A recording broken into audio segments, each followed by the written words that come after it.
Salut à tous. Alors juste pour réagir au rapport Aubert, la task force Aubert, ou au non-rapport Aubert plus exactement, puisque on a nommé, vous le savez, le directeur de l'adresse, on lui a demandé un rapport sur le financement et la régulation dans le cadre de la stratégie nationale de santé, et il a rendu une copie, stricto sensu, une copie de ce qu'avait annoncé Jupiter au mois de septembre. Donc voilà, on paie quelqu'un pour faire où on lui dit de faire.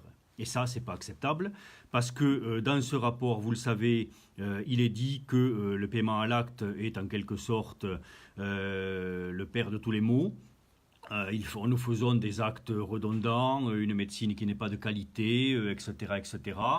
Dans le même temps, ce rapport met en avant le fait qu'il faut il faut garder de la tarification à l'activité dans les hôpitaux parce qu'il faut que les hôpitaux soient productifs, dit-il, et sans doute en médecine de ville, donc, puisqu'il faut baisser la tarification à l'acte, la part de tarification à l'acte en médecine de ville, sans doute n'avons-nous pas besoin d'être productifs, mais dans le même temps, on vous met des assistants pour être plus productifs, là aussi. Alors, il y a une inadéquation permanente. Ces assistants, vous le savez, on va les donner juste à des cabinets qui ont au minimum 3 médecins, donc les maires qui sont dans des déserts médicaux où il n'y a, a fortiori, pas de médecin ou un seul médecin, ne bénéficieront pas de cela. On marche sur la tête.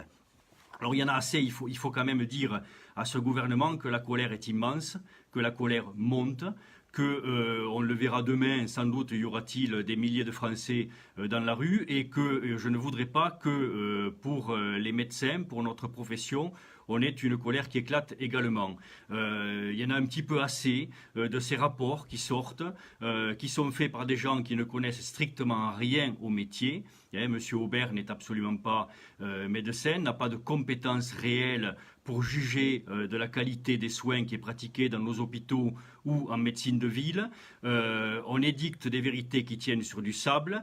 Je vous rappelle que l'histoire des actes redondants ou des 30% d'actes inutiles tient sur une enquête qu'avait fait la FHF sur un nombre de médecins qui ne garantissaient absolument pas l'intérêt ou la base scientifique de cette enquête. Tout cela tient sur du vent. On n'en est pas là. On est aujourd'hui dans un système qui s'effondre. On a 30% de postes vacants dans nos hôpitaux publics. On a des équipes qui sont aujourd'hui en perte de sens et épuisées. On connaît la même chose en clinique privée. On voit sur nos territoires, dans toute la France, des déserts qui s'installent, des manques de médecins, des difficultés à trouver des remplaçants. Et la seule réponse qu'on a par rapport à cela, c'est de demander, de mettre en place un système où on vous dit on va mettre des indicateurs, on va faire de la qualité comme si on n'en faisait pas, on va nous faire donc encore plus de procédures, de protocoles, etc.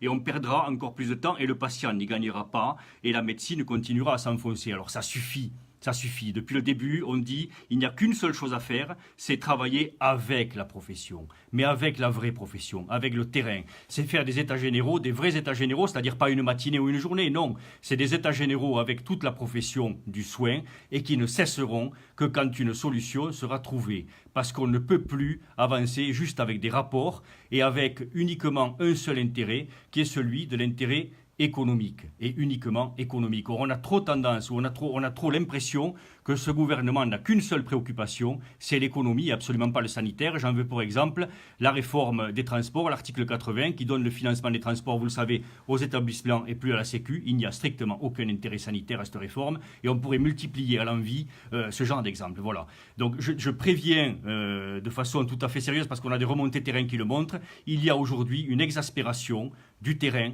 qui monte. Cette exaspération, on la retrouve autant dans les hôpitaux que dans les cliniques ou qu'en ville. Attention à cette exaspération qui pourrait provoquer un clash avec cette profession et une rupture définitive entre le terrain et le gouvernement. Voilà, merci de m'avoir écouté. Au revoir.